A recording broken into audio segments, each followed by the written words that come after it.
The president was recently out there, struck a major deal with the UAE. Think of it as compute for investment kind of deal. And an important part of that was really removing the export controls around AI diffusion that the Biden administration has put in place really near the end of President Biden's term. Some folks have said that this raises the risk of sensitive technologies, particularly leading edge chips, making their way to China or to other adversaries.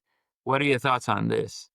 So again, this is a very interesting approach. Again, historically or typically, you would seek security guarantees from both the customer in the data center in the country of issue, UAE, for example, as well as probably government to government assurances to make sure the chips aren't diverted to China, to make sure China doesn't get access to that compute power, and then ultimately to make sure that the locus of data center capability remains in the US.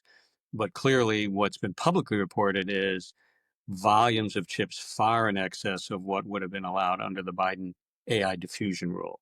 So again, a lot more detail, I think, will have to come into position to meet the national security requirements to make sure the chips aren't diverted, but also make sure that the U.S. continues to be the technology provider of choice for the countries that have the desire and the money and the energy to do these massive data centers.